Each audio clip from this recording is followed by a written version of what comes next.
A very good afternoon and welcome back to the Estoril circuit. 30 minutes outside of Lisbon. It's time for the Hawkers European Talent Cup guys to go to war once again. David Alonso dominant earlier on today in our first race of FIMSEV Repsol 2020. Can he do it again from pole position? This is the circuit he's going to have to conquer once more. The 4.1 kilometre Circuito de Estoril.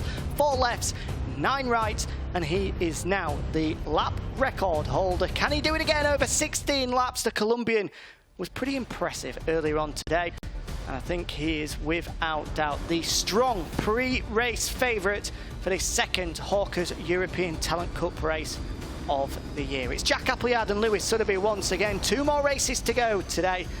The European Talent Cup and the Moto2 guys that'll round out today's proceedings. And it's all about David Alonso, Lewis. Simple question, can anybody beat him? It's highly unlikely, isn't it, on the basis of race 1. I think if they are going to challenge him in this afternoon's second race, they're going to have to attack him early. It seems if you allow Alonso to get into that rhythm up front and get that consistent lap time going, he's very, very difficult to pull back in. So all eyes on the start to see if anyone can keep tabs on the young Colombian. Here's exactly what happened earlier on today, then our first race of 2020. If you missed it, with the number 80, David Alonso starting from pole position. He got a pole position start as well. Taking the whole shot into the turn 1, and well, that was that. That's all she wrote, because the number 80 was able to pull clear from that position despite teammate Ivan Ortola, who eventually would go on to take second place, trying his level best to go with number 80. Over 6 seconds clear he was in the end. A super performance from the Colombian, but the battle for second and third place was slightly more fiercely contested, with the likes of Angel Piqueras, Alberto Ferrandez and Ivan Ortola all getting in the mix. There was plenty of contact with Zonta van den Gorberg, the first to unfortunately get collected during the race. He'll start this one from the front row, hoping for better fortune.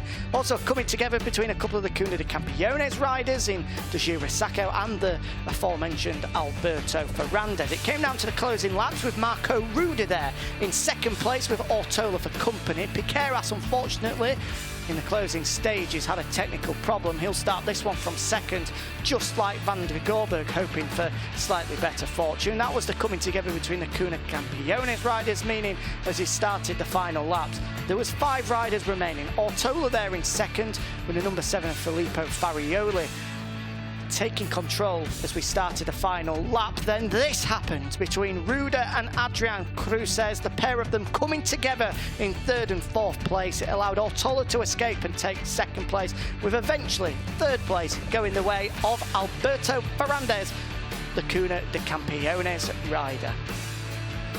But that man was pretty much untouchable. David Alonso, well, wasn't even pretty much untouchable, was untouchable. 6 seconds clear, took the whole shot from pole position, and nobody got near him. Nobody even was able to sniff him as he broke clear here in Estoril. He'll start from pole position once again, and as you rightly say, Lewis, the big thing is, can anybody just get in front of him, try and hamper his rhythm, try and stop him from escaping like he did earlier on today. Conditions, if that's anything to go by just quickly, a lot hotter than it was this morning. Obviously now nearing 2 o'clock local time here in Portugal, and we're well above 30 degrees, 32 degrees centigrade.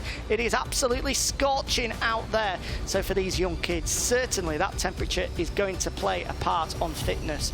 Will that be a factor that stops Alonso from being as dominant as we saw this morning? Yeah, it's going to be interesting to see that. Again, as I mentioned, Alonso will be looking to get the start right. There were a couple of riders, as you saw in that little highlights package there, who didn't get the start spot on and allowed him to just break clear. Here he is, the number 80, the European Talent Cup leader, as we can now call him, with 25 points on the board, and looking very dominant, wasn't he? And it kind of supported what we'd seen in free practice and qualifying, that he was the rider to beat. He had that advantage, he had that rhythm.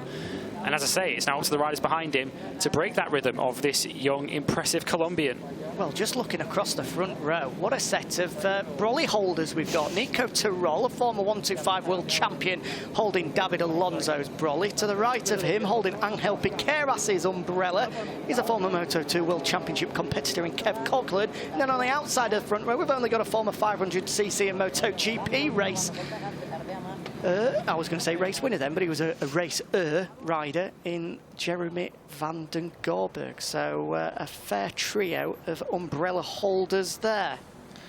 Yeah, illustrious company. And here is second placed Angel Piqueras. Now, this is a rider who had just the worst luck in race 1 earlier today. Impressed us immensely, did the 13-year-old on his debut to, you know, put in the performance he did, to be challenging our leading group, and that little dash next to his first race doesn't really tell the story of how good he was. Unfortunately, he hit mechanical problems at the end of the main straight and had to pull out of the race, when he certainly looked like he was well in the mix to try and compete for second place. Talking about making a statement on debut, he certainly did that with his extremely spectacular riding style. Gets right off the side of the bike, Marc Marquez style, and for just 13 years of age, he looks like a super talent. As does this man, the Dutchman born in Monaco, Zonta van den Gorberg, as we just said, the son of former 500 GP and MotoGP rider. That man there to the left, Jurgen van der Gorberg, and he's showing the same sort of talent that Dad had many years ago. He'll be hoping for a better performance this time around. Was the unlucky man to get T-boned halfway through the opening race of 2020. Starting from the front row, we'll be hoping to get a good start and stay clear of any of those shenanigans this time around. Yeah, we're going to take a look at the second row in a moment, where we'll find Alberto Ferrandez. Here he is, thumbs up from him. He starts fourth, and he's already got a podium to his name earlier today. He was one of the riders to escape the mayhem that we saw towards the end of that race, and to hold off Marco Morelli for the final podium position on the Cuna de Campeones bike. As we already mentioned, start of the race, the 12-year-old, he's a very bright talent, very highly thought of, and he's already living up to the hype. He looks fairly mean as well, didn't he? Onto that helmet there. I wouldn't want to go up and approach him. That was a mean look under his face. He's already got his race face on, as Alberto Ferrandez. Slightly calmer look from this man. Thumbs up, a full gas sign from Ivan Ortola. Second in the championship as a result of that podium just a few hours to earlier on today. Of course, picked up 2 victories here at Estoril to start his season in 2019. He's one of the main men to contend for this championship, having finished runner-up last year. Remains with the same team, Aspar, for this year. They'll be hoping to go one better, but it looks like he might have a bit of a fight on his hands from teammate Alonso ahead of him. Yeah, 6th on the grid, as we'll see in a moment, is Marcos Ruda on the number 69 machine. He's another rider who didn't have the best of luck earlier on. His race was cut short. He, unfortunately, was one of the riders to go down at the start of the final lap. So he's one of the many riders who will be looking to make up for lost time, if you like. He finished, as you can see, he was classified 25th in the end, but he didn't actually finish in the leading group, and that doesn't really represent quite what he did earlier on today. An impressive showing from him, and again, the result doesn't quite justify his performance. So a second chance for him and for all the other European Talent Cup riders to right the wrongs, if there were wrongs in their case, from earlier on today, and of course in David Alonso's case, to back up his ride earlier today. Next up, the number 13 of Marco Tapia. Finished 6th earlier today, so 6th in the championship.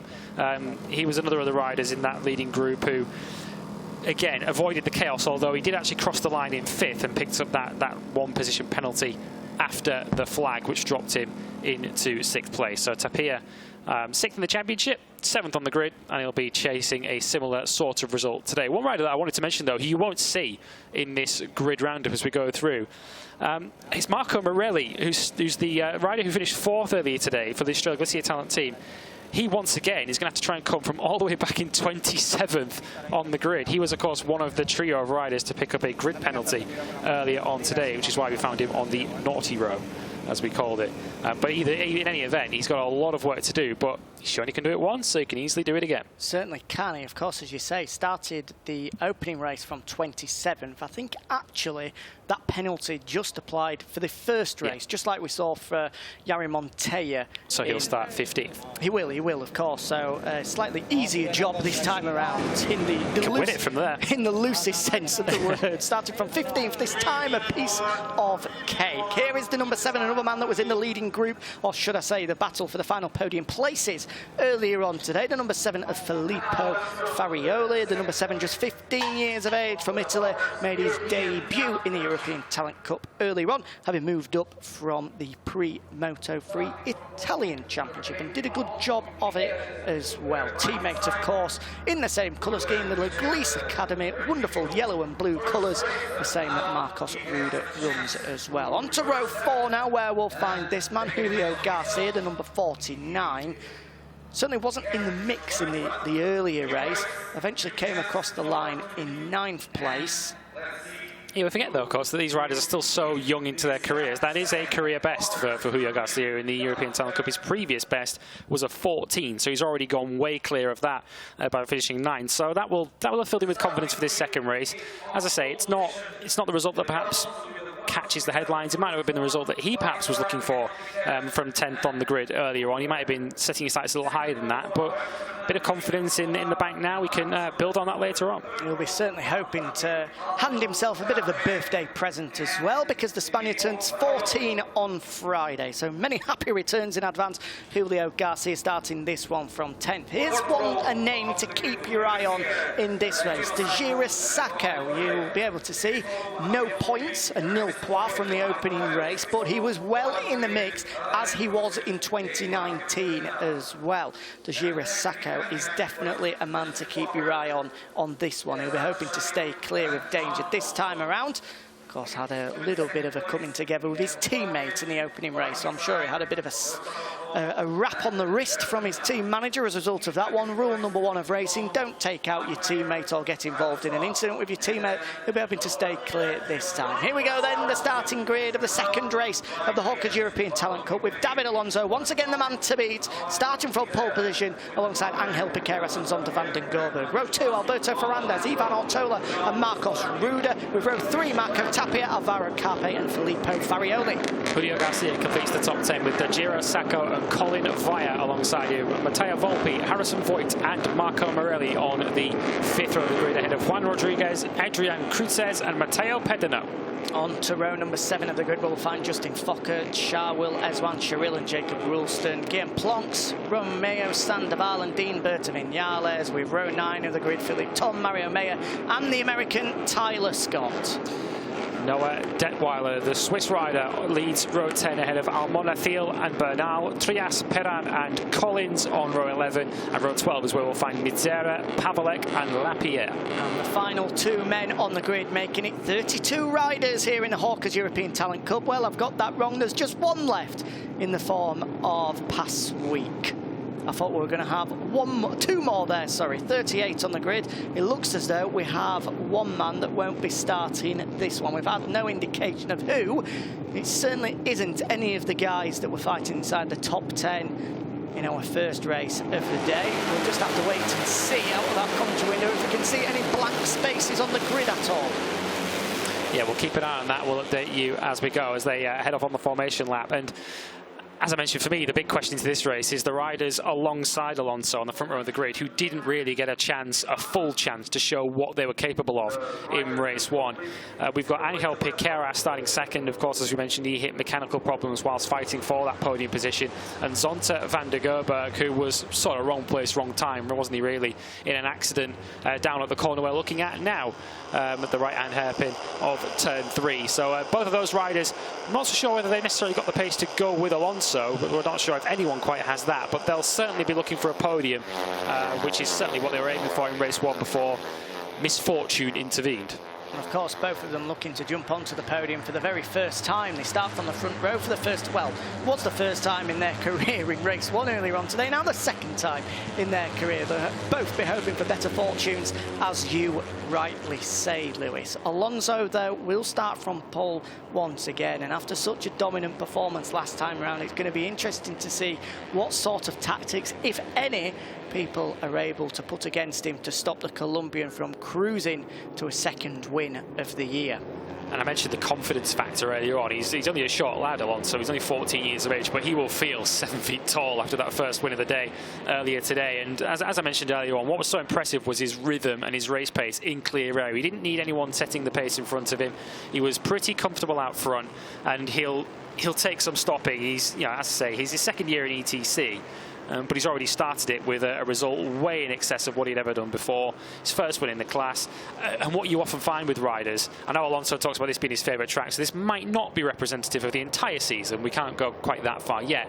But how often do we see a rider take their first win and immediately the floodgates open? Yeah, it's half a second normally. That's what they say when they get a good performance, a good win. Suddenly it's a shot in the arm, half a second that they're able to pull on everyone else. Once you know how to win a race, it just comes so much easier to you second and third time around. Those championship standings that popped up a second ago, just ignore them. They're not right at all. We've only had one race, so it's impossible for anyone to have 28 points. That man right there is your championship leader after race number 1, after picking up a perfect 25, with his teammate Ivan Ortola there in second with 20 points. But after just one race of the season so far, we won't be focusing too much of our attention on the championship standings. It's all about who can start the year in a rich vein of form, and it looks like it's going to be David Alonso, the man to do that. But before we can properly say that and put a full stop on the end of that sentence, he needs to do the double here in Estoril. 16 laps ahead of the Colombian. Can he go back-to-back on the opening weekend at FIMSEV Repsol? He's got another great start from pole position. Meanwhile, Piqueras goes backwards once again. It's an absolute carbon copy of what we saw in the opening race of the day, but David Alonso is going to get the run down to turn number 1 in front, and he's got his teammate Ivan Ortola for company. Can the 48 jump ahead of his teammates and stop him from escaping like he did in the earlier race? Yeah, Ortola didn't get that luxury earlier on. He had to make a bit of progress in the early stages, so yeah, he might well be confident of going with Alonso on this occasion. As you mentioned though, Piqueras yet again just going nowhere off the start line, and he's fallen all the way back to 7th place. So he's got a lot of work to do early doors. And for the first time today, David Alonso is not leading a Hawker's European Talent Cup race. Ivan Ortola has got ahead of his teammate. This is exactly what we said they had to do on the opening lap. Get in front of him, stop his rhythm, stop him from breaking away. And Ortola has done exactly that against his teammate, although Alonso has something to say about it. Back in front is the Colombian. Well, we saw Ortola earlier on. He struggled down the straights, didn't he? He was often being overtaken in the slipstream, and it didn't even appear as if Alonso needed the slipstream. He just drew up alongside and comfortably outbraked his teammate. So Ortola now is going to be trying to tuck it behind Alonso and try and not so much play a rear gunner, but keep himself on the tail and keep himself in touch, not allow Alonso to get that early break. And the signs early on are that the field are staying much more close together. Even at this early stage in race 1, Alonso was bringing those bike lengths out the front, but it's not just Ortola. Ferrandez in 3rd position, podium finisher in race 1. He's already looking feisty early in race 2.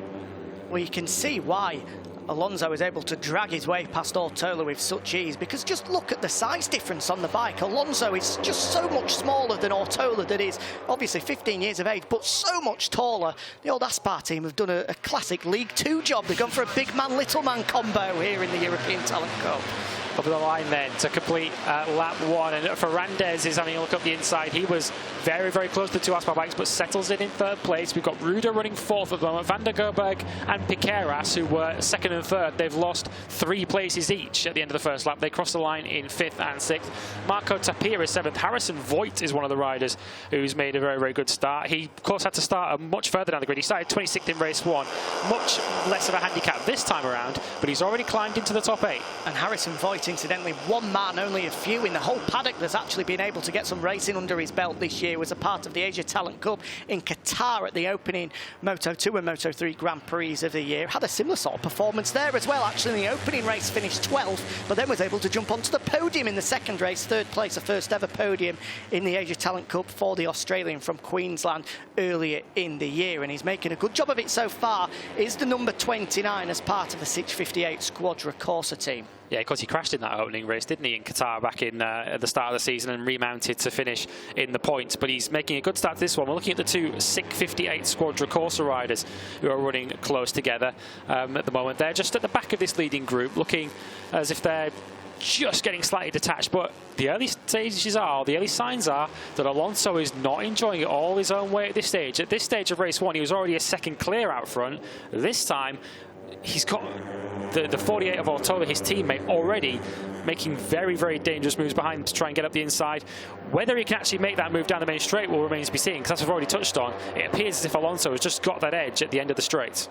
It's going to be interesting to see how David Alonso actually responds to the first bit of pressure that he's been put under today. Here comes Ortola, sat in his slipstream, glued to the rear wheel of his teammate, but he can't even pull alongside him. That is the difference at the moment, and that's not because of speed. They're both on exactly the same bike. They're on the same machinery as well. It's the fact that David Alonso is just so much smaller and so much lighter. Unfortunately, Ortola is having the penalty there of just being a bigger man. Fastest lap of the race that time around, the first complete lap for Angel Piqueras. We've flagged him up. He's being overtaken at the moment by Marco Tapia on the Leopard bike, but a strong start for Piqueras. Well, a very poor start and then a strong recovery to it. Here he is, the young Spaniard on the number 18 for Estrella Galicia. He's just at the back of that leading group, in behind Tapia. Van der Gerberg's in there too in 5th, just behind Ferrandez, with Ruda chasing the 2 Aspar bikes as we've got an early retirement into the pits. One of the Hawkers guys have only got 2 bikes out there. Not sure exactly who it is. One of them, of course, is, if memory serves, I just can't remember. His name's escaped me at the moment. It'll come to me in a minute, but we'll get an indication. It's Romeo Sandoval. So it wasn't the man I was thinking of, actually. The other man that I was thinking of, as I look down my notes, was the brilliantly named, and I just can't see him on my notes now at all. Who was his teammate? Ah, well, it'll come to me in a minute. But anyway, Romeo Sandoval is out. We're back at the front. We'll just ignore that. What we can say is that it's been a disastrous day, unfortunately, for the aforementioned Sandoval. First retirement of race 1, and unfortunately, he's our first retirement in race 2 as well. Well, a day that he will want to forget, but the good news is he's only got 6 days to wait before he can try and put that to bed. At the front, though, still Alonso that leads the way. Again, let's watch this again. Ortola tucks in behind him, absolutely glued to his rear wheel and the exhaust pipe of the number 80, but he just cannot make a move at all. He can't get the speed to be able to pull alongside him, at least. Can he do them on the brakes?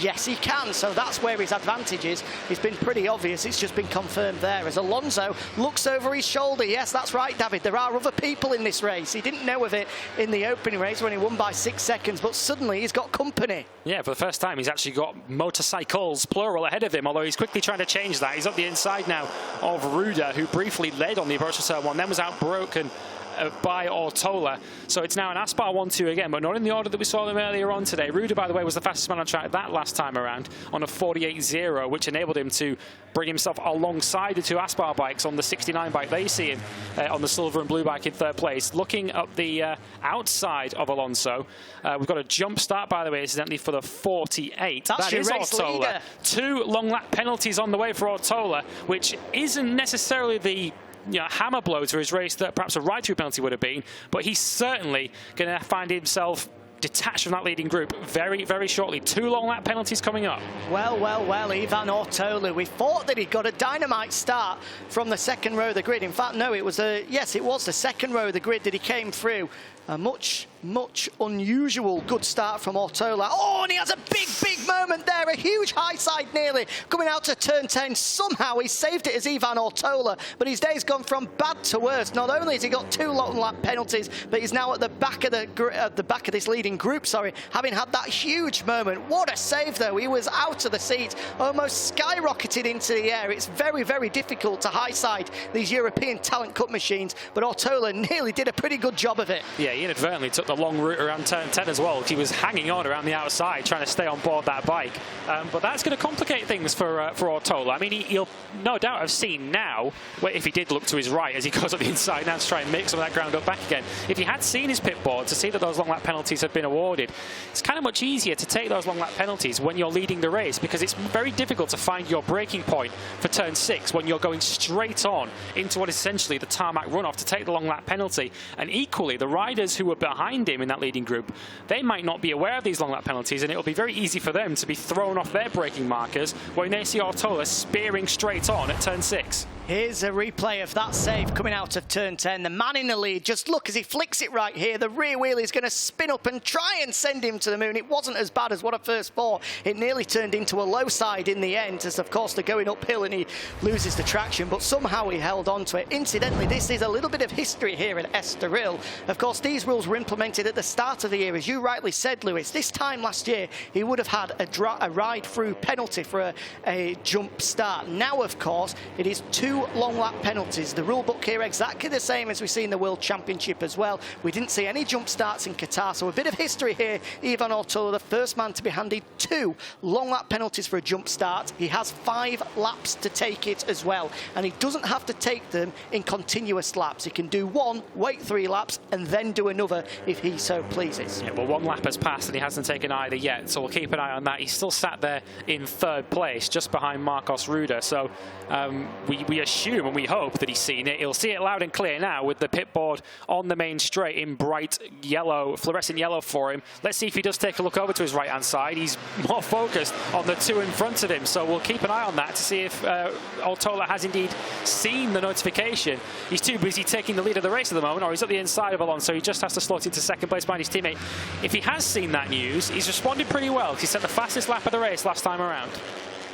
Long lap penalty incidentally coming on the outside of turn number 6, so we're able to find out there whether he has seen that board to his right hand side as he came across the start finish straight. At the front though, it still is David Alonso that's leading, the man that won comfortably earlier on today. Not as comfortable so far, but at the moment we can pretty much discount Ivan Ortola from the running. He obviously is sat there in 2nd place, but with 2 long lap penalties to come his way, he's not going to be sat in 2nd place in 5 laps time. Yeah, you'd probably think, we don't know him. We might get an idea now if he does take this long lap route. We'll keep an eye on it, whether he does pop out from behind his teammate. No, he doesn't. So another lap's gone past yet. So he's now got 3 laps remaining to take 2 long lap penalties.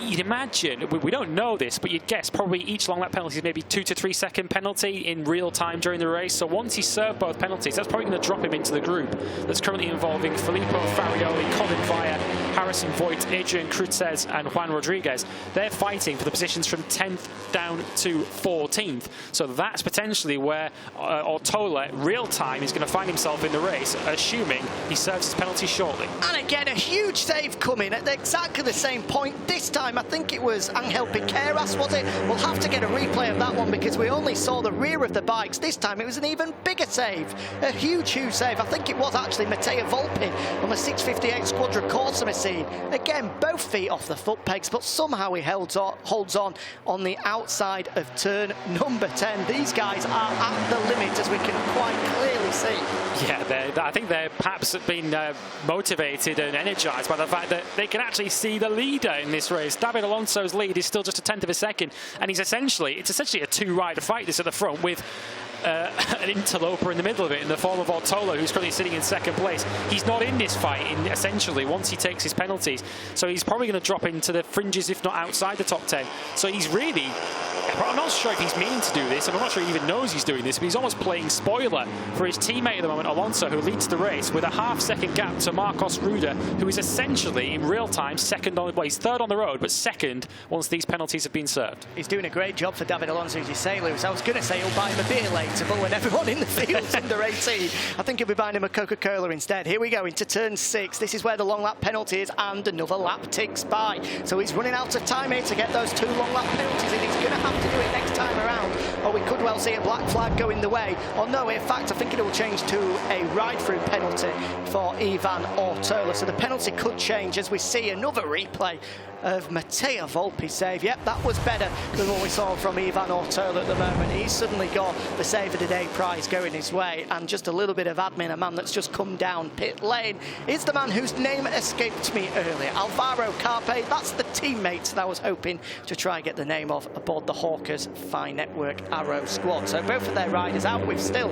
10 laps remaining. Pack up, lads, and get your way to Portimao. Not the end to the day they would have been hoping for. Yeah, fortunately not a long trip for them either, compared to some of the other trips that teams might make through the season. As we come out of the final corner, once again, Alonso has a rider. Little does he know it. I'm not sure whether Alonso himself would have seen it. And it'll be interesting that whether Alonso sees that his teammate has a penalty, if he does see Ortola coming up the inside of him, whether he chooses to fight it too hard. But we're going to find out. He's doing it now as Alonso cedes essentially the lead on the road to Ortola. But if Alonso looks over his shoulder and sees the pack behind him, if he's got his wits about him, if he's seen the pit board, Alonso will be sat there thinking, I shouldn't panic, I'm still leading the race. Maybe he hasn't, because he's gone straight up the inside again.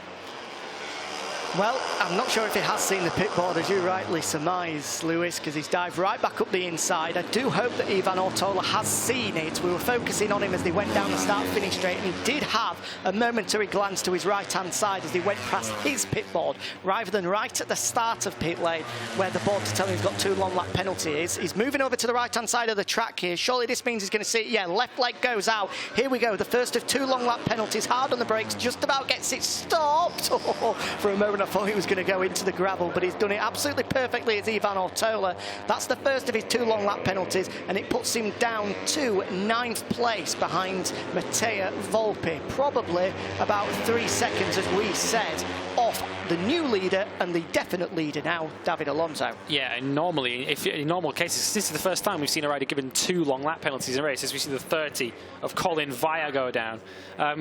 Normally, with a 1 long lap penalty loop, you'd think that's not the end of his race from there. He's still within sight of the leading group, but of course he's got to take a 2nd long lap penalty on the next lap, which, as I mentioned earlier on, that's going to drop him perhaps another 3 seconds down the road. He is 3.2 seconds off the lead now, Ortola. So with that penalty, he's not going to lose a place because he's 5 seconds clear of Adrian Kreutzes behind him, but that's definitely going to drop him out of winning contention. Poor start to life for Colin Via, the Dutchman in the Hawkers European Talent Cup. Crashed out of race number 1, and he's done it again in race number 2. So no points from the opening 2 races of 2020 for the 15-year-old. At the front, and we've got Alberto Ferrandez now there. He's got the better, swooped around the outside there of David Alonso into turn number 1. Alonso really does have a fight on his hands here with just 8 laps remaining. I don't think he's going to be able to pull clear, but he still looks so strong around the Estoril circuit. In just a blink of an eye, he's hard on the brakes once again to retake the lead into turn 3. Yeah, he's looking very feisty, isn't he, Alonso, as well? I think he's probably realised at this stage of the race that he's not going to break away from this group as he did earlier on. So he's now just going to have to try and win the race a different way. And this will tell us, again, a lot about David Alonso, who we're gradually learning about and gradually finding out just how talented he is. We've seen he can lead on his own at the front. Some riders in Grand Prix racing, perhaps you could talk about, who perhaps are good at leading from the front, but once you put them in a pack, they're not quite so strong. On this occasion, Alonso is proving that he can do both types as his teammate Ortola takes his 2nd long lap penalty. And it must be a crushing feeling for him as he sees that leading group disappear out of sight. Well, as that final nail in the coffin was put halfway down during that first long lap penalty, it's definitely firmly in place now after that 2nd long lap penalty. A long way out of contention is Ivan Ortola, and after finishing 2nd in the opening race of the day, I don't think that's going to be the case here. He's riding a fairly lonely race now in between the fight for the lead and the fight for 10th place. Yeah, a rider to keep an eye on, who we mentioned earlier on, who had a bit of misfortune in race 1, Angel Piqueras, who sits in 4th at the moment. He was the fastest man on track a couple of laps ago. He set the fastest lap of the race on a 1:47.7. He's got Zonta van der Gerberg and Ajiro Sacco, who was the fastest man last time around behind him. You can see just in the back of shot the 77 of Volpi. He leads what is essentially the 2nd group, but they're all closing together again. So still anyone's to race this. When we look at the timing screens, there are 8 riders in this leading group, with the 13 of Tapia on the Leopard bike at the back of it as the lead changes once again. And once again, David Alonso loses the lead and quickly regains it again. Yeah, he's not too bothered about lapping in 2nd place as Alonso. He wants to be at the front. He wants to stay clear of everyone else in 1st position. You mentioned Angel Piqueras in 4th place. We also need to give a mention to Zonta van den Gorberg as well, the final of the men that started from the front row of the grid, having a much better run at it, much better fortune than he had in the opening race where he was taken out at around this stage. So far, so good for the Dutchman, just tucked in behind the number 18 Estrella Lithium machine ahead of him. Yeah, Marcos Ruda once again having a little look at the inside of Alonso. Whether he can get him on the brakes, I'm not so sure. Alonso just swoops around the outside again. He has a very nice style on that bike as he leads the way, taking that long sweeping line into the corner. But Ruda, who again, he was one of the many riders earlier on today who had misfortune rather than good fortune to talk about at the end of his race. He went down on the final lap when a podium looked possible. He's certainly in the mix for a podium here too, as we have a look at the aforementioned Marcos Ruda, currently in 2nd place, chasing a 2nd podium of the day. But of course, he's got his eyes on going even further than that and overhauling the dominant winner of race 1. He's having to fight a lot harder for it this time. The good news for Marcos Ruda is the man that took him out on the final lap Earlier today, Adrian Cruzes is not in this fight for the lead. The man that used to ride for Estrella Galicia now moved across to the Cuna de Campeones concerned in that gaggle of riders all fighting it out for a top 10 finish. As we come across the line here in Estoril, 6 laps to go in the final Hawkers European Talent Cup race of the day. And it's David Alonso that still leads, but the good news for all of the people at home that are wanting to see a fierce fight at the front is he's not 6 seconds clear. In fact, he's not even 6/10 clear. There's nothing separating the leading 5 riders with 6 laps remaining. Yeah, and again, the leading group just concertinas together, because the fastest men in that group were the riders towards the back of it. Although Alonso's trying to respond to that now. Maybe he has decided he's had enough of this close racing that he's not been familiar with so far today, and he's going to try and pull the pin and go. He's already pulled out a 4:10 lead in the first sector of this lap. And this is danger times now for the likes of Ruda and Ferrandez, who can see that gap opening up, and they'll feel that slipstream slightly weaker ahead of them. It's not pulling them down the straights as it was previously, and Alonso is perhaps seeing this as the moment to break away. He's not been able to do the same through Sector 2, though, despite setting the fastest one we've seen all race long in the opening sector. Ruda has responded. He saw him just start to edge ever so slightly clear and was able to just reel him in ever so slightly. So it doesn't look like Alonso's going to have it all his own way this time around. The problem is for these guys is once they get onto the rear of him, they've then got to try and dispose of him as well. And that's looked like a really difficult task so far, because every single time somebody was able to edge just a wheel clear of David Alonso, he has bit back ferociously in a split second. He has fastest and personal best sectors all over the place. So these riders are certainly upping their game as we head into the closing stages of the race. There'll be just 5 laps to go as they come out of the final corner now. And it's going to be interesting to see just as what Alonso's lead is. He's certainly out of range as far as Ruda is concerned down the main straight into turn 1. He's not going to be outbraked into turn 1. His lead as we cross the line to complete lap 11 is 1/4 of a second. Personal best for both of the leading 2 that time around. So Alonso up the pace, but Ruda responded. Certainly has, and it looks as though it's going to be any one of the leading 8 riders that could win this one. It's not going to be this man in 9th place. A jump start forced him to go through the long lap penalty route on 2 occasions, and it dropped him from the race lead down to 9th place. Now 8 seconds back on David Alonso. So it's race over pretty much for Ivan Ortola. He won't be contesting for victory this time around with 5 laps to go. At the front, though, it still is his teammate Alonso that leads, and that is a bit of a comfort buffer that he's got. 3, 4, maybe even 5 bike lengths over Marcos Ruda in 2nd place. We're starting to get to a dangerous time for those in 2nd, 3rd and 4th at the moment, because Alonso is just looking like he may well break clear, and Zonta van den Gorberg knows that as well. Would not allow Alberto Ferrandez through there. He's holding on to 3rd place at the moment, is the Dutchman. It would be, if he can hold on with 4.5 laps remaining, a debut podium finish for the man born in Monaco. Yeah, we saw a bit of gravel there on the exit of turn 6. I think that was from the Leopard ride that we can see of Tapia, the number 13. A few laps ago, we saw him get very wide coming out of that corner and run just slightly over the edge of the curve. So I think it's him that brought that gravel out across the racetrack. But yeah, Alonso, he just seems to be very, very good in that first sector, Jack. There's a couple of laps in a row now where he's pulled some time out there, only for the chasing group to sort of reel him ever so slightly back in again through the remainder of the lap. But yeah, Alonso continuing to up that pace, but Ruda just keeping him just about in range. But if this kind of thing happens, Van der Gerberg, I mean, look up the inside and drawing alongside him. This is just what David Alonso wants to see.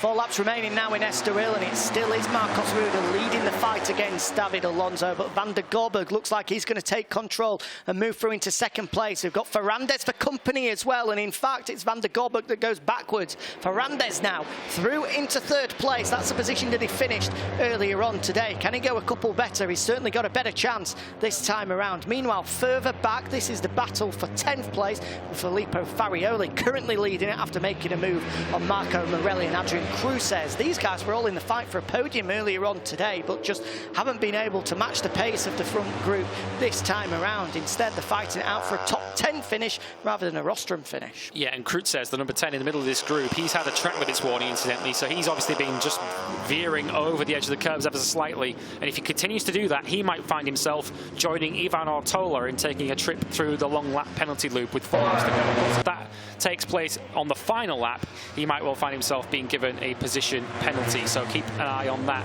for Cruzes. The number 10, second in your picture, just behind the number 7 of Filippo Farioli in this battle for 10th position.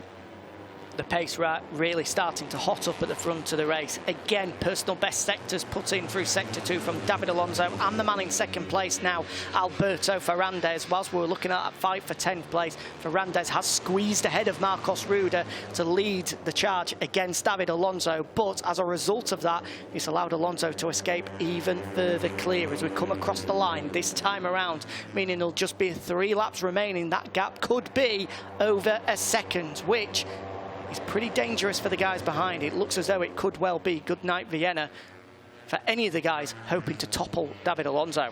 Yeah, 3 laps to go now as they cross the line, as Alonso takes the line, and his lead is just under 0.8 of a second, but that is just about comfortable enough. Alonso, as we mentioned, he has upped it. He's been constantly in the 147s the last couple of laps, and he's now the only rider able to do that. He was 0.3 of a second quicker than Ruda on that lap. He essentially doubled his lead on the last lap. As you can see, he was 0.3 clear of his nearest competitor, and it's now, I think, where our attention will maybe switch to the battle for second place, with Ruda now holding the edge ever so slightly over Ferrandez, with Van der Gerberg, Piqueras and Sacco completing that 5-rider group. He's had to do it slightly differently this time around as David Alonso, but it's been equally as impressive so far. It's not done yet. He's not hit the checkered flag just yet, but so far, so good for the Colombian. Meanwhile, behind, there's going to be one hell of a fight for the final podium places. Ruda currently leads it with Ferrandez, Van den Gorberg and Piqueras queuing up behind. And one man we haven't mentioned that slowly but surely and under the radar snuck into contention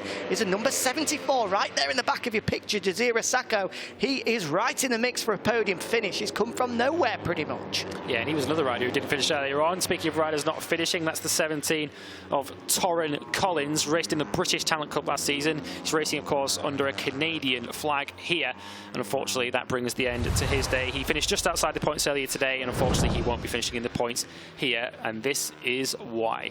Just on the exit of turn 3 in the back of your picture there, got it a little bit wrong, spat over the top, a nasty one that. For the number 17, sorry, not 17 years of age, 14 years of age, as you say, riding for Canada. But now with 2 laps to go, this looks ominous. Alonso has made his break. Across the line they come to mean there's just 2 laps remaining here in Estoril, and it's 1.1 seconds, 1.3 seconds now the advantage of David Alonso. He's gone, he's pulled the pin, he's lit the blue touch paper. It looks like it's going to be a double win for David Alonso, but who's going to join him on the podium? Angel Piqueras has made his move through into second place, with Van den Gorberg going with him into third. Yeah, has the 13-year-old rookie been keeping his powder dry there at the back of that leading group? He suddenly bolted out of that leading group as they came down the straight there with 2 to go and launched himself up into second place. Van der Gerberg is now in third, so we've now essentially got the riders potentially finishing this race as they started, with Alonso leading Piqueras and Van der Gerberg. They started 1, 2, 3 on the grid, and after all the chaos, all the penalties and all the overtaking, they're back where they started again. In fact, you can do that all the way down to 4th place. That's exactly how they started. 1, 2, 3 and 4 on the grid, and they're now 1, 2, 3, 4 on track with 1.5 laps remaining. But I don't think it's going to end like that. Certainly if previous European Talent Cup experience is anything to go by. And also I think there's a couple of men in Marcos Ruda and Jazira Sacco that may well have something to say on that. But as things stand though, it looks as though the pace of Piqueras has just been able to drag themselves clear of both Ruda and Sacco in 5th and 6th place at the moment. He really has upped it, and if anything, it looks as though he may well have just closed in on Alonso at the front. I still don't think it's going to be an interesting final lap in terms of the fight for the lead, with Alonso still well over a second clear, but it's not as done and dusted I may well have thought it was this time 1 lap ago. Has Piqueras somehow tried to drag himself and Van den Gorberg and Ferrandez back into the fight for the lead? They haven't got long to go. I think they're going to run out of time, because Alonso will cross the line here in Estoril right now, meaning there's just 4.2 kilometres left of the Portuguese circuit, the final race of the Hawkers European Talent Cup here in Estoril, and it looks as though it's going to go right down to the wire for the final podium place, with Ferrandez leading them into turn 1, with Piqueras and Van den Gorberg closely following. Yeah, very, very close. Piqueras tried everything on the brakes there into turn 1, where, of course, his race earlier on ended in such unfortunate fashion. He's now going to have another look at the inside. He's very, very good on the brakes, this Piqueras. We've already been talking about his riding style earlier today. Very entertaining to watch. And a podium, I think, will be just reward for how good he has been so far today. Of course, misfortune earlier on. Didn't get the result necessarily that his performance deserved. Will he get it this time? At the moment, he's still trailing the 54 of Ferrandez, with Alonso layout clear. An interesting line there by Ferrandis as he comes onto the back straight. He's trying, I think, to disrupt the slipstream of Piqueras behind him, but Piqueras is going to have a little look at the inside here. There he goes, moves through into second place. Does Piqueras, looking like he's going to pick up a first European Talent Cup podium, but it might not will be second place. He ran a little bit wide on the brakes and it allowed Ferrandis to squeeze back through. One of those three men, Ferrandis, Piqueras and Van den Gorberg, is going to be extremely disappointed because one of them is going to miss out here on a podium finish. Tajira Sacco isn't out of it just yet, but it looks as though he's running out of time. Meanwhile, into the chicane for the final time. There goes Piqueras, back in front of Ferrandis for second place. He's allowing Alonso to escape at the front. It's done and dusted for him. David Alonso will take victory here in the second race, but who will join him on the podium? It's Piqueras that has it. Second at the moment with Ferrandis glued to his rear wheel. Van den Gorberg looks like he may well just have run out of puff on the final lap here in Estoril. But as they come across the line, it's D for double for David Alonso. The Colombian picked up a first ever win a few hours ago, and now, like London buses, he's gone and picked up his second. He's joined on the podium by Ferrandis and Piqueras by the narrowest of margins. All three riders separated by less than half a tenth of a second, with Piqueras just stealing second ahead of Ferrandis, with Van den Gorberg, the unlucky man, in fourth place. A great race. David Alonso had to work for it, but he certainly showed his class to get the job done. Ferrandis, he did look suspiciously close to track limits there on the outside of the final corner. He did look as if he was on the green coming out that last bend. Whether that will affect him and affect his position, I'm not sure. Whether he gained an advantage from that on his run onto the straight, but Piqueras holding on by 100th of a second for a fully deserved second place, I would say, after his performance earlier on. And then in that race, he left it late, he chose his moment, picked his spot and took second place, and a great start to his European Talent Cup career. Certainly looks like a star of the future, Angel Piqueras. I think that's something, a sight that we're going to have to get used to in the coming days, weeks and months. A Piqueras podium certainly did brilliantly on that last lap to hold off both Ferrandis and Van den Gorberg, but today has all been about this man in the Hawkers European Talent Cup. David Alonso won the first race with absolute ease. This time around, he was put under pressure. He had to fight for it, but he certainly did a brilliant job in doing so. Every single time somebody got in front of him, he bit back immediately. And then as we got into the closing stages, he showed his class by lighting the blue touch paper and pulling clear to eventually take the checkered flag, 0.8 of a second clear. It's the first podium for this man as well, as we've just said. The number 18 of Angel Piqueras, just 13 years of age. In 2018, he won the Pre-Moto 4 Spanish Championship. In 2019, he won the Moto 4 Spanish Championship.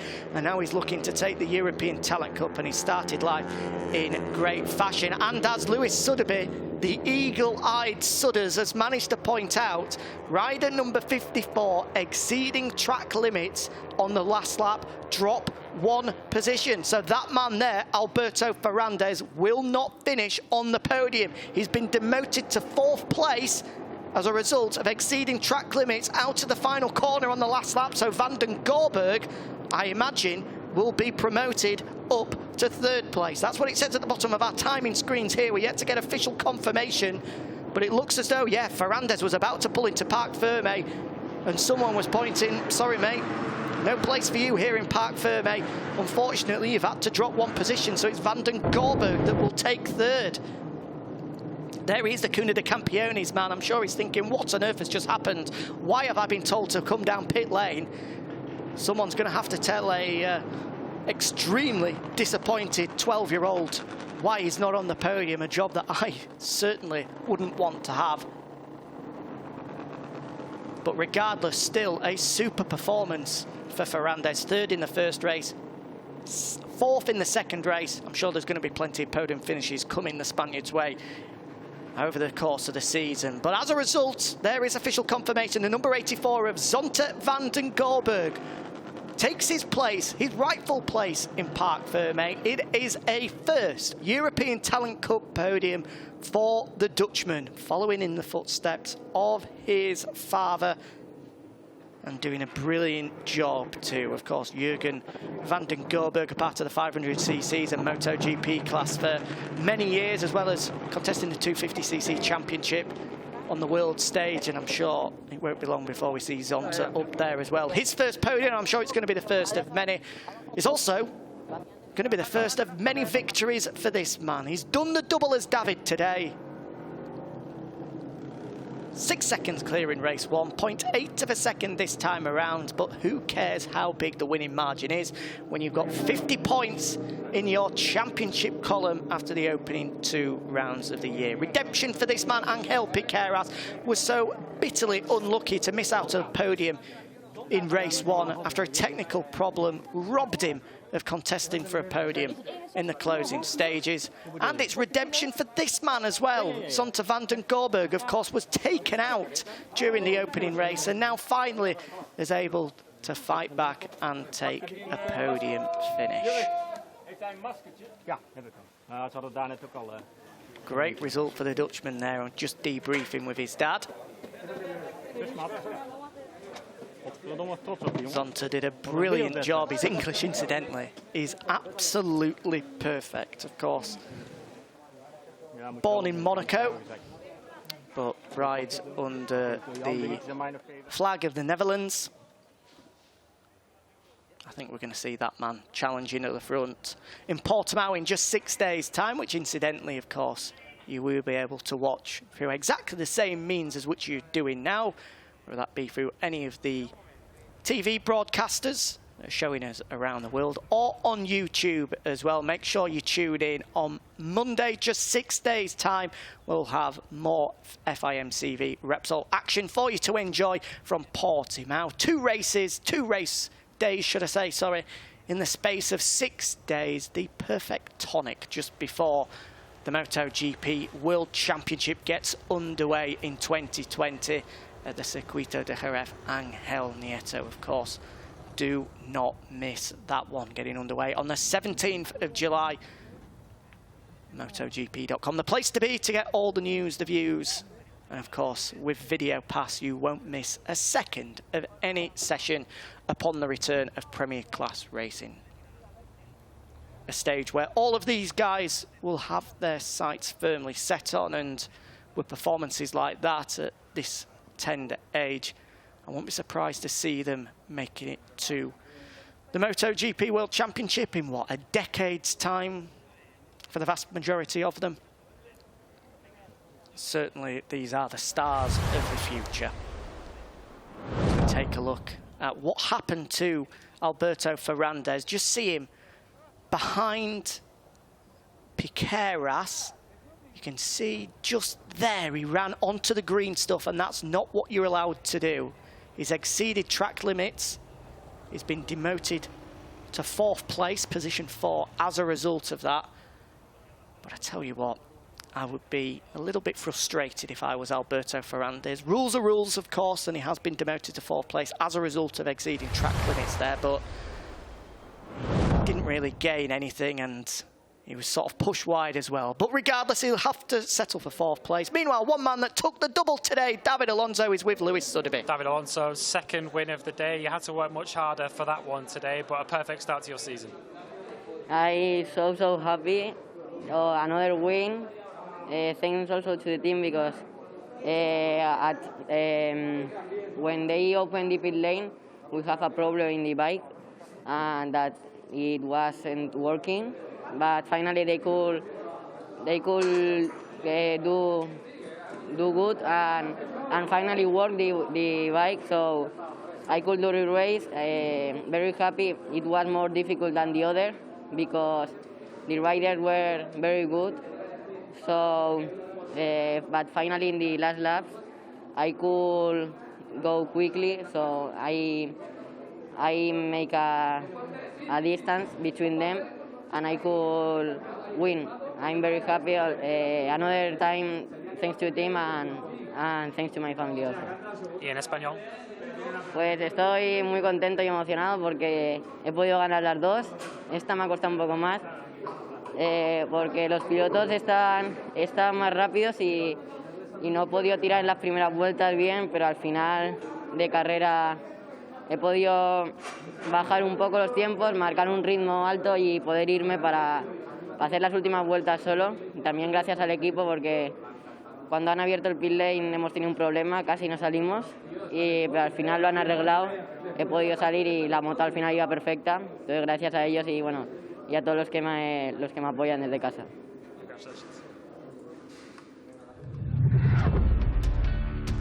After taking victory earlier on today in the opening Hawkers European Talent Cup of 2020, David Alonso went for double from pole position once again, but this time he was made to work for it. His teammate Ivan Ortola, what we thought had got a super start from the second row of the grid, but it turned out, despite him at one stage getting into the lead before that almighty save coming out of turn 10, had jumped the start and as a result must go through the long lap penalty on 2 occasions. A little bit of history in FIMC EV Repsol racing and World Championship racing in general, as it's the first time that penalty has ever been handed to anyone. Alonso not fussed by the penalty handed to his teammates and the company that he had this time around compared to the earlier race today, as Ortola exited stage right on this occasion to go through the long lap penalty on the first of his 2 occasions.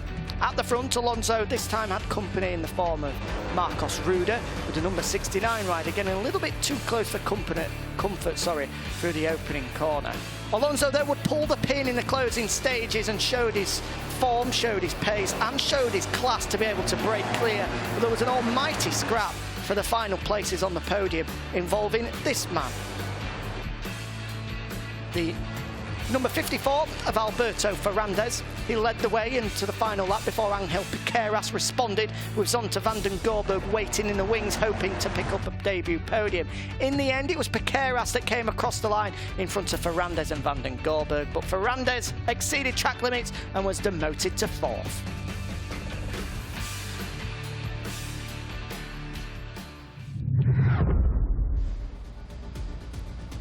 So here's final confirmation of the results from the second Hawkers European Talent Cup race in 2020, with David Alonso taking victory ahead of Angel Piqueras and Zonta van den Gorberg. It should be there in 3rd place, with Ferrandez 1 place further back, a result of exceeding track limits. Top 5 finish going the way of Dejira Saka, with Marcos Ruda, Marco Tapia, Volpi, Ortola having taken his 2 long lap penalties there in 9th place, with Juan Rodriguez in 10th. Further down, the guys that didn't take any points home, with Noah Detweiler there alongside Philip Ton and Guillaume Planks. The final points scoring finishes in the end, incidentally, going the way of Harrison Voigt, the Australian, picking up a first ever European Talent Cup point here in Estoril. And now let's have the podium of race 2 of Hawkers European Talent Cup. Thank you very much. A wonderful introduction. He's exactly right as well. This is the second podium of the day for the Hawkers European Talent Cup, as out comes one of the Aspar team members. Another team award for the Aspar squad. They do enjoy coming to Estoril. They walked away from the Portuguese circuit with 3 team awards in 2019, and they've got 2 this time around. It's another double for the Aspar squad in the European Talent Cup. It was Ortola in 2019. This time it's David Alonso's turn to take the double. And we're right to mention the team as well, as David mentioned in his interview there. Problems before the start for the Aspar team, but they rectified it quickly and got him on the grid for the start of the race, and he's paid them back with another 25 points. Well, the Aspar squad have so much experience in every single championship around the world, pretty much. They've done it all. They know how to deal with issues, even at the last minute, and they've proved that there. Not a better team you will find professionally in World Championship racing. So many World Championship victories, so many World Championship titles to their name. And it looks like they may well have another championship coming their way in 2020 if this man David Alonso can continue like he has done this weekend. Another victory for Alonso, and as a result, another cheque for €250. 500 euros courtesy of Repsol in his back pocket. I don't think he'll have a fuel bill that much going to Portimao.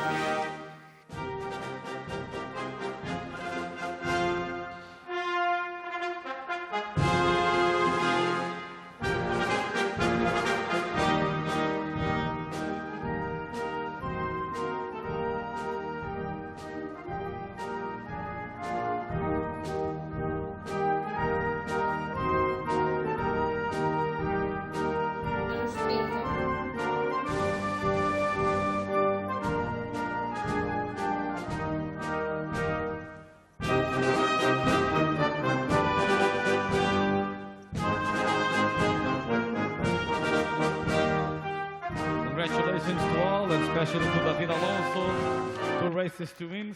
There we go, the Colombian national anthem ringing out loud and proud for David Alonso on the second occasion today. As a result of doing the double, they treated him to a little bit longer of his national anthem. They've every right to do as well. And as you can see on the podium, the COVID-19 protocols in place here, a socially distanced podium, something that we'll have to get used to in 2020. The new normal in full effect here in Estoril, with all of the riders wearing face protection, as they should rightly do as well. So here it is, the championship standings at the end of round 1 of the Hawkers European Talent Cup, and David Alonso has a firm control of it, 18 points clear of Alberto Ferrandez in second place, with teammate Ivan Ortola as a result of that 9th place finish dropping back to 3rd, now 23 adrift. Only 3 men in a race winning distance to our championship leader after just 2 races. It proves how tight it is between the field, but also how dominant Alonso has been today. But a further 9 races to go. Anything can happen. Make sure you join us in Portimao in 6 days' time for the next instalment of the Hawkers European Talent Cup. We've got 1 race left here in Estoril before we bid you a fond farewell. The European Moto 2 guys are next up. Our finale of a feast of FIMSEV Repsol action. It's so good to be back, and these guys really haven't disappointed as well. We've had some belting races today across the Junior World Championship and the European Moto 2 class as well. Remember, if you've missed any of today's action, you can recap all of the action on YouTube when the full races and highlights will be uploaded on the FIMSEV Repsol YouTube channel later on today, or through the MotoGP.com website as well. And let me tell you, you don't want to miss any of the action that you may well have missed. But that's the Hawkers European Talent Cup done for today. A double for David Alonso, the Colombian in control here in Estoril. I wonder how we'll get on in Portimao in 6 days' time. But now our attention will switch for the final time today to the European Moto 2 class. Don't go anywhere, we've got 1 race left here in Estoril.